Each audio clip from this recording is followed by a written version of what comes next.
So let's have a look through the third one together, because I think the first and second one is very, very similar to what we did on that board there with the example.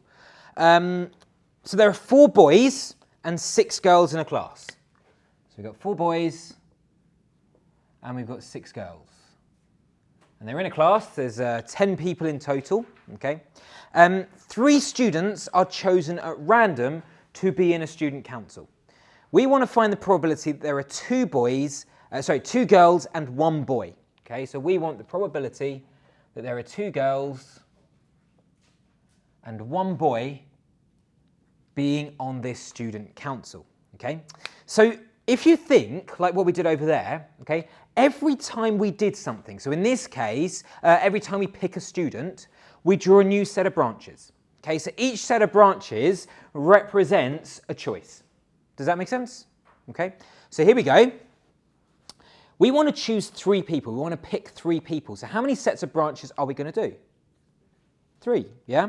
Now, general rule of thumb when we're drawing branches, because otherwise you sort of lose space quite a lot, always make your first set of branches bigger, because obviously as you move over from left to right, the branches will get smaller. Okay, so if you make these too small, it's going to be tiny when you get over there.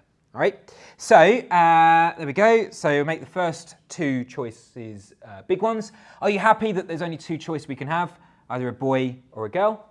Yeah, and then we make the next 2 slightly smaller, but still big enough so that we've got room. Okay, so this would be a boy and a girl, and again down here, you can have a boy or a girl. And then my third set of branches will come out over here, so we can have a boy or a girl, again, a boy or a girl, a boy or a girl, and then finally, a boy or a girl. Does that make sense so far? Yeah, so we've got 3 sets of branches, and each set, so 1, 2, and then 3, represent a different outcome, represent a different choice. Make sense? Good, fantastic. So on our first set of branches, just work our way through. First set of branches represent we're picking 1 student. What's the probability that we pick that student to be a boy? 4 over 10. Because there's 4 boys in the class and there's 10 students in total. Okay. What's the probability we pick them to be a girl? Good. And you can always check to make sure that these add up to 1, which they do. 10 out of 10. Good. All right, let's consider this next set. So let's suppose we picked a boy on the first go. What's the probability of picking another boy? What is it? Yeah, 3 over 9. Always keep them, so that's a good point there, because it is 1 over 3. Yeah, you can cancel that down to be 1 over 3, but always keep them as they are when you like that, because you can clearly see this corresponds to 3 boys left and 9 students in total. Does that make sense? Rather than 1 in 3, you lose that bit of information. So only simplify at the end. What goes here? What's the probability of picking a girl? Good, because there's still 6 girls left. Okay, so let's move across. Let's consider we take a boy on the second pick. What's the probability of picking another boy? Good, 2 over 8. What's probably picking a girl? 6 over 8. Good, because there's still 6 left. And if you're ever not sure again, they should add up to 1. Okay. Let's take it back just 1 step. Let's suppose we picked a girl on the second attempt. What's the probability of picking a boy on the third?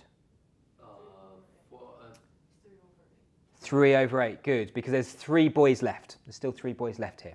Okay, what's the probability of picking another girl? Good, 5 over 8. And again, just check, they definitely add up to 1. Make sense? Good, fantastic.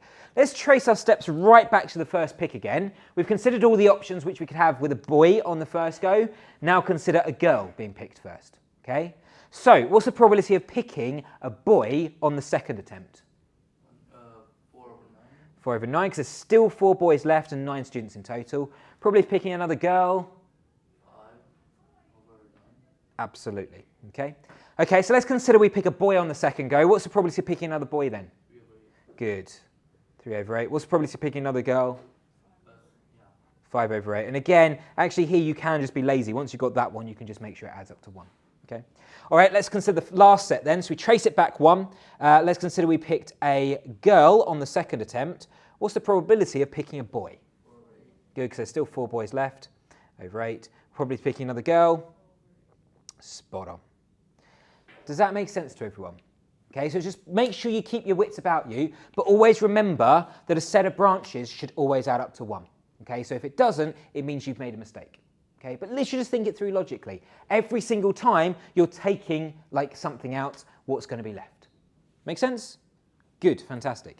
Now we're in a situation where we can answer this question. We need to find all of the different possible combinations where we've got 2 girls and 1 boy. Okay, so go through and just tick or cross whether that's what we're interested in. There's not too many. There's only 1, 2, 3, 4, 5, 6, 7, 8 things. Okay, would this situation represent 2 girls and a boy? No, these are all 3 boys. What about this situation?